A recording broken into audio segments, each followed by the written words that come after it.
At my wedding, a situation unfolded that I could hardly believe. My in-laws, having indulged a bit too much, became the center of whispered gossip among the guests. In a surprising outburst, they confronted me loudly, proclaiming that now I was married, if I wanted to truly belong to their family, I needed to prove my financial worth. They demanded an additional $5,000 monthly, echoing sentiments my father-in-law expressed. The room fell silent, and I was left stunned by their audacity, feeling my face lose color from the shock. Thankfully, my father intervened. Taking the microphone, he firmly addressed them, highlighting the embarrassment they were causing. His decisive words brought some relief to an otherwise tense moment. My name is Betty Rachel, and I'm a 33-year-old. Currently, I'm engaged to Stephen, a 35-year-old I met through a friend concerned about my prolonged single status. After losing my mother at a young age, my father took on the role of both parents, working tirelessly to provide for me. This loss deeply affected me, leading me to guard my emotions closely, which meant I rarely dated seriously. Despite my initial reservations about Stephen, his persistent care and respect gradually won me over. He was always a gentleman, and over time, his unwavering support and kindness allowed me to open my heart. Dating him brought happiness back into my life, making him incredibly special to me. As my relationship with Stephen deepened, I found myself imagining a future together forever. When he proposed, it felt like the natural next step for us. Stephen had always been incredibly understanding and kind, constantly reassuring me with his supportive words. "Don't worry if you're ever feeling unsure about something. I'll be here for you until you feel better.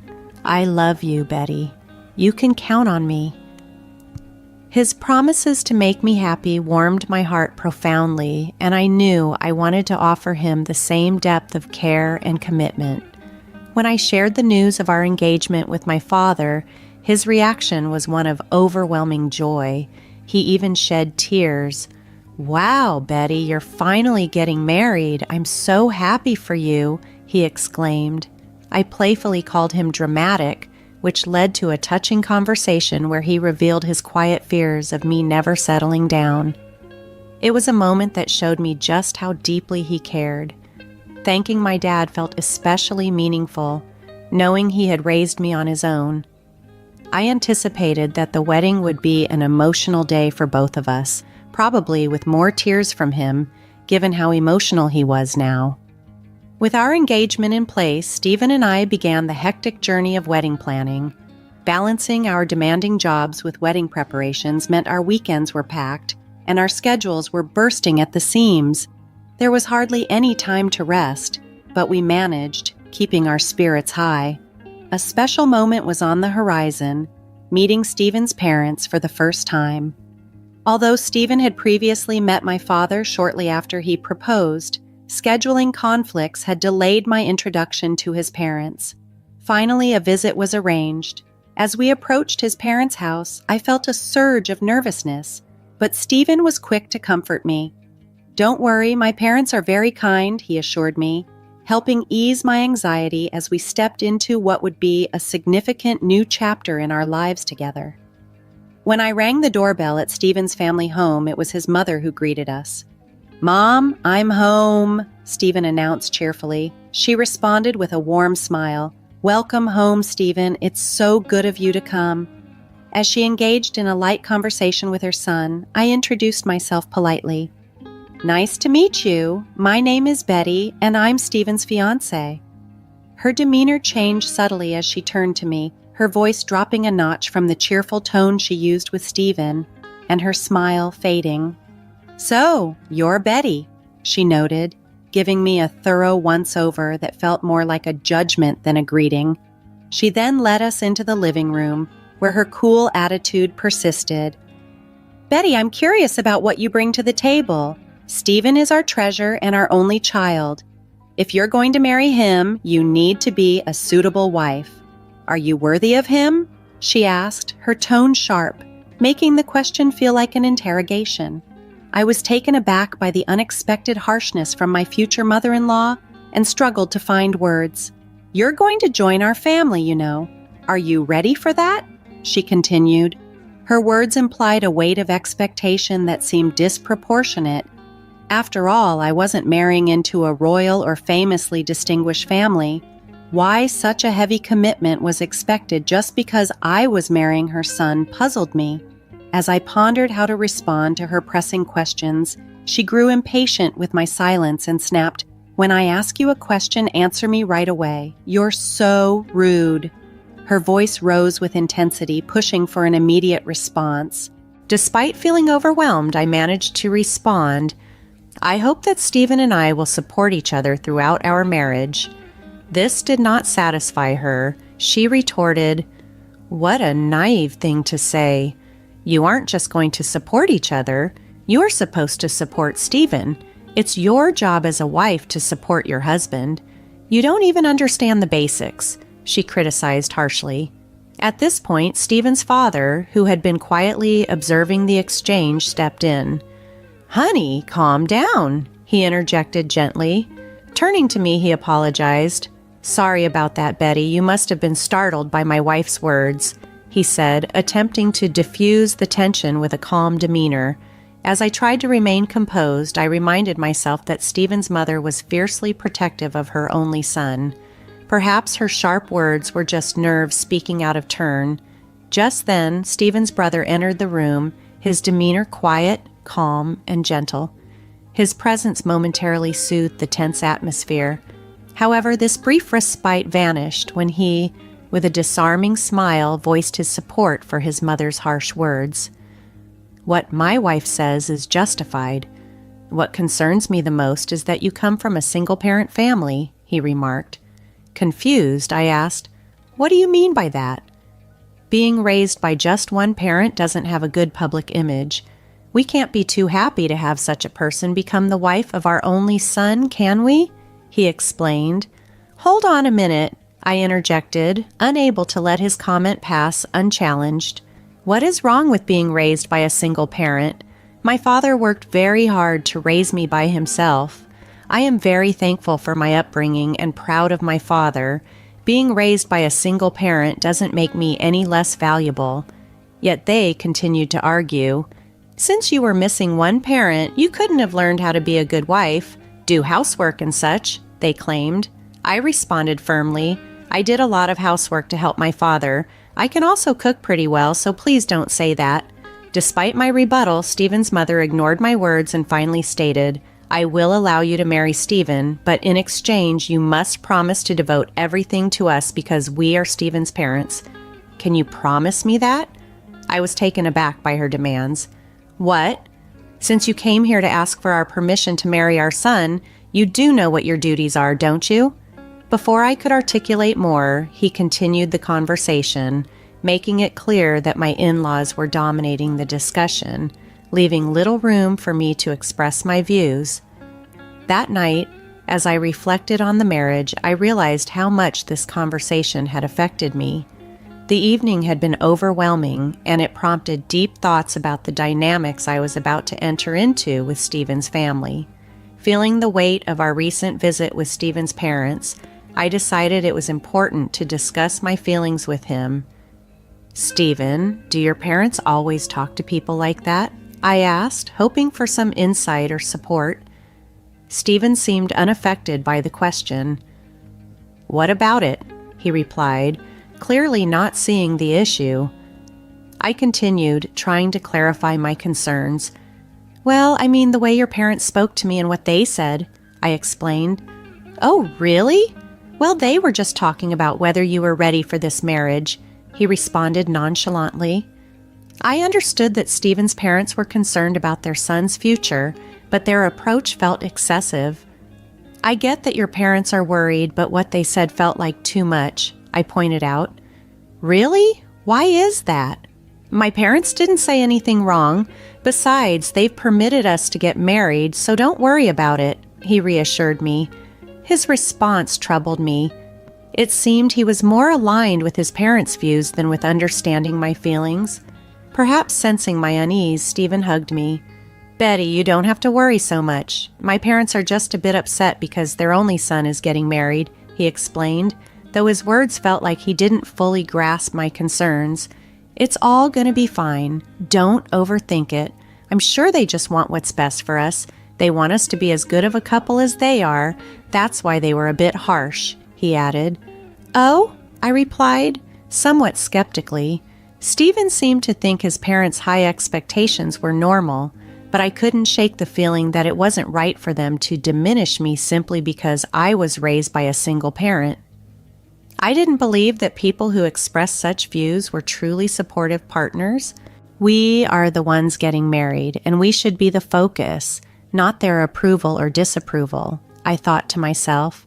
While still upset, I decided not to dwell too much on his parents' opinions. Then the wedding day arrived. The venue was filled with our relatives, friends, colleagues, and bosses. As I walked down the aisle with my father, who had lovingly raised me, I felt a mix of emotions. Stephen and I exchanged our vows and rings, and the room erupted in applause. Despite the challenges, this was our moment, and I was determined to cherish it. As I walked down the aisle with Stephen, the reality that I was truly marrying him sank in deeply, filling me with a joy I had never experienced before. The reception hall was bustling as we entered, greeted by videos of our journey together playing in the background, adding a personal touch to the celebrations. It was a joyful moment, reconnecting with friends I hadn't seen in a while and receiving heartfelt congratulations from many. Despite my initial reservations about Stephen's parents, I felt relieved and genuinely happy that I had chosen to marry Stephen. We planned to officially register our marriage after the ceremony, a step that would officially unite us as husband and wife. I savored every moment, basking in the happiness of the day. But as the event progressed and it came time for the formalities of greeting our guests, a sense of unease returned. Stephen's parents, standing in line with us, were noticeably unstable on their feet. Their faces flushed a deep red, clear signs they had indulged too much in the celebration. Some relatives quietly inquired if they were all right. It was embarrassing, but we needed to proceed with the ceremony's conclusion. The moment the microphone was handed to us, Stephen's mother unexpectedly grabbed my hand, pulling me away from him, and yelled with an intensity that mirrored a professional wrestler in a match. "Listen to me, Betty. After this wedding, you're going to devote yourself to us completely. Prepare yourself because we are going to test you hard." The guests murmured among themselves, some chuckling, thinking it was a jest. Then, taking a turn for the worse, Stephen's father snatched the microphone and pointedly criticized my appearance. "Betty, don't you feel embarrassed to wear a dress like that? It doesn't suit you at all, dear." His mother quickly joined in, nodding in agreement. The whispers among the guests grew louder, taking on a more concerned tone. I turned to Stephen, eyes filled with a mix of shock and a plea for support, hoping he would intervene and stop his father's rude comments. The situation demanded that he stand up not just for me, but for the respect and dignity of our union. During our wedding reception, a tense moment unfolded that illuminated the dynamics of my new family. Stephen's parents, noticeably intoxicated, began to make demands of me, stating that if I were to truly be part of their family, I needed to prove my financial contributions. "After you register your marriage, you should give us a few thousand a month and your entire bonus," they insisted, their words leaving me shocked and my face pale. As they continued to berate me, my father, witnessing my distress, intervened. He took the microphone from them and sternly but respectfully said, "Enough of this. Don't you realize you're making fools of yourselves?" Despite his calm demeanor, Stephen's parents reacted harshly, questioning his interruption and degrading his status as a single parent, proclaiming, "Single parents are never any good." The audacity of their words stung deeply, but my father remained composed. He responded, "You people are even worse than I imagined. You even refuse to meet me because I am a single father." Then, In a turn of events that shifted the atmosphere, he revealed a connection that took everyone by surprise. "I never thought that someone like you would work for President Roy. President Roy is a respectable person, and I assumed his employees would be decent as well." The mention of President Roy, a business partner of my father's company and an old friend, visibly shook my father-in-law. My father continued, "And speaking of single parents, President Roy was raised by his mother alone, so you just insulted the president of the company you work for." Seeing my in-laws' faces fall with the realization of the gravity of their mistake, the dynamics in the room shifted. My father-in-law, previously bold and commanding, now appeared diminished and anxious. "I apologize, sir. Please don't tell the president about this," he pleaded, his tone desperate as he suddenly fell to his knees, a stark contrast to his earlier bravado. This moment was pivotal for me, revealing both the true colors of Stephen's family and the strength and connections of my own. It was clear that Stephen, who had stood by silently, might never shield me from his parents' overreach. This realization was painful but necessary as I contemplated our future together amidst the buzzing hall filled with our guests. As the tension in the room peaked, I could sense Stephen's defeated demeanor. The guests, caught between shock and amusement, began to record the scene unfolding before them. My father, standing resolute and unyielding, approached me. "No matter how much you apologize, you can't take back your words," he said firmly. He then asked if I wanted to leave with him, and without hesitation, I agreed. Taking the microphone from Stephen, I addressed everyone with clarity and finality. "Thank you for the great entertainment, but there will be no marriage," I announced, directing my words to Stephen, his parents, and all the guests. "I will make sure to return the gifts and contributions you made for this occasion." With that, I left the reception hall alongside my father. As we exited, I saw Stephen and his parents, their expressions a mixture of shock and dismay. In the background, his relatives gathered around them, faces etched with concern as the room descended into chaos. Over the following days, as I returned the money and gifts, the guests expressed their sympathy and admiration for my decision, commending my father and me for our integrity and courage in facing such a difficult situation. The aftermath of the reception rippled through Stephen's social and professional life. His coworkers, who had witnessed the event, spread the word about the ordeal. This gossip not only tarnished Stephen's reputation, but also highlighted his inability to stand up against his unreasonable parents, painting him as a figure of weak character. Embarrassed and unable to face his colleagues, Stephen resigned from his job. The fallout extended to his father as well. The president of the company, having learned about the incident through the grapevine, took decisive action. Stephen's father was demoted and reassigned to a remote division of the company, a clear demotion that sent a strong message about the company's stance on integrity and respect. As for Stephen's family, they found themselves increasingly isolated within their community and extended family, a direct consequence of their actions at the wedding. While it was an unfortunate outcome, it was a result of their own making, a stark reminder that actions have consequences, and sometimes these consequences are unavoidable. In the meantime, life went on, with lessons learned and new beginnings on the horizon. Since the dramatic end to my planned wedding, I've taken this time to forge a stronger bond with my dad. We've been spending more quality time together, and it has deepened my appreciation for everything he's done for me. One day, he initiated a serious conversation that took me by surprise. "Betty, are you interested in running the business?" he asked, his eyes filled with a mix of hope and seriousness. "Do you mean—" I hesitated, unsure of where he was leading with this. "Why don't you work towards becoming the president of my company?" he suggested.